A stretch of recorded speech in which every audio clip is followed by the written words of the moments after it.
मर्दराज सांस्कृतिक परिषद तरफ 91तम उत्कल दिवस पालित। खलिकोट स्थित अग्रणी अनुष्ठान मर्दराज सांस्कृतिक परिषद तरफ 91तम उत्कल दिवस पालित हो जाइछि।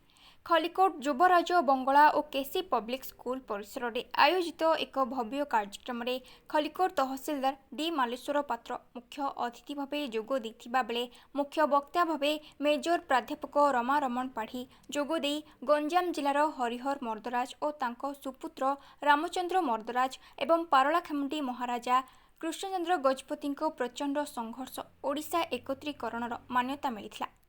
अन्यମାନଙ୍କ ମଧ୍ୟରେ ସମ୍ମାନିତ ଅତିଥି ଭାବେ କେସି ପବ୍ଲିକ୍ ସ୍କୁଲ ଗ୍ରୁପର ଅଧ୍ୟକ୍ଷ ଅଶୋକ ମିଶ୍ର ଯୋଗ ଦେଇଥିଲେ।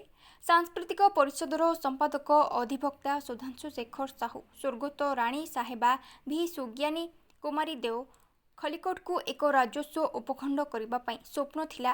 ଖଲିକୋଟ ଏକ ଐତିହ୍ୟ ସହର ଓ ଉପଖଣ୍ଡ ପାଇଁ ସମସ୍ତ ଭିତ୍ତିଭୂମି ରହିଛି। ତେଣୁ ଉପଖଣ୍ଡ ଘୋଷଣା ପାଇଁ ଆନ୍ଦୋଳନ ହେବ ବୋଲି ପ୍ରକାଶ କରି ବ୍ରହ୍ମପୁରସ୍ଥିତ ଡାଇମଣ୍ଡ ଜୁବଲି ହଲ୍ ପୂର୍ବରୁ ଖଲିକୋଟ ରଖି ନାମକରଣ ପାଇଁ ଗଞ୍ଜାମ ଜିଲ୍ଲାପାଳଙ୍କ ଦୃଷ୍ଟି ଆକର୍ଷଣ କରାଯିବ ଓ ବରପୁତ୍ର ଐତିହ୍ୟ ଯୋଜନାରେ ସାଂସ୍କୃତିକ ପରିଷଦ ଆବଶ୍ୟକ ଜମି ଯୋଗାଇ ଦେବ ବୋଲି ପ୍ରକାଶ କରିଥିଲେ। ଉକ୍ତ କାର୍ଯ୍ୟକ୍ରମରେ ଡାକ୍ତର ହରପ୍ରସାଦ ମହାପାତ୍ର ସଭାପତିତ୍ୱ କରିଥିବା ବେଳେ କବିୟତ୍ରୀ ଅଧ୍ୟାପିକା ଜ୍ୟୋତ୍ସ୍ନାରାଣୀ ପ୍ରଧାନ, ସରୋଜ ବାଳା ପଟ୍ଟନାୟକ, ପ୍ରହ୍ଲାଦ ବେହେରା ଓଡ଼ିଆ अस्मिताକୁ ନେଇ ସ୍ୱରଚିତ କବିତା ପାଠ କରିଥିଲେ। महेश्वर बराड़ धन्यवाद अर्पण करुथिबा बेले कवि प्रभात कुमार मिश्र संयोजन करथिले। सुधांशु शेखर साहू संपादक खलिकोट मर्दराज सांस्कृतिक परिषद।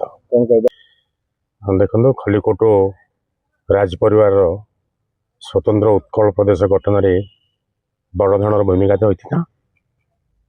ये दुखर कथा खलिकोट राज परिवार प्रमुख भूमिका ग्रहण करथिबा हरिहर मर्दराज देव एवं रामचंद्र मर्दराज देव नाम अन्यान्य नेतृवृंद जो माने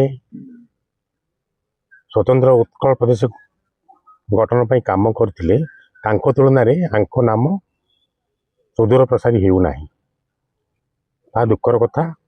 एवं ओडिशार बुद्धिजीवी माने रामचंद्र मर्दराज एवं हरिहर मर्दराज देव नाम को स्वतंत्र उत्कल प्रदेश गठन भूमिका आणुना दुख लगुच। खलिकोट मर्दराज सांस्कृतिक परिषद तरफ रामचंद्र मर्दराज देव को जन्म दिवस अवसर में गत 2006 मसीह आम मर्दराज महोत्सव पालन कर आसुचु। मर्दराज महोत्सव पालन अवसर में रामचंद्र मर्दराज देव को जन्म दिवस पालन हो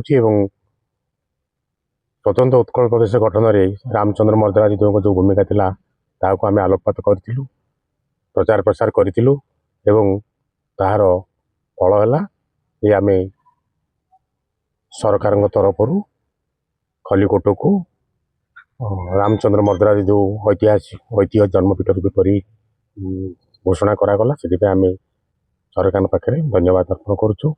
एवं सबुठ दुख कथा है खलिकोट राज परिवार द्वारा निर्मित होइतिबा एवं प्रतिष्ठित होइतिबा ब्रह्मपुर ठारे खलिकोट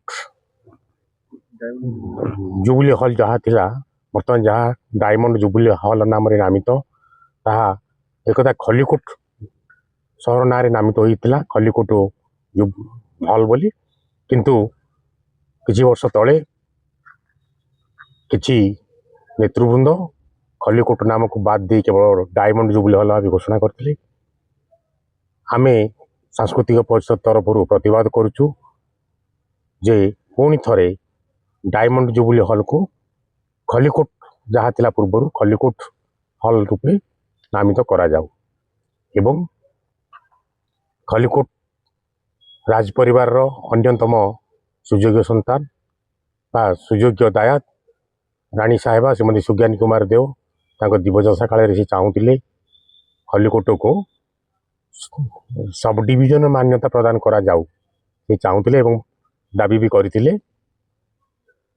एवं आमे मध्य वर्तमान आज जेहेतु आज उत्कल दिवस आज आम आंदोलन आरंभ करूँ बा दाबी करूँ बा अनुरोध करूँ सरकार पाखे जे खलिकोट एक ऐतिह्य सहर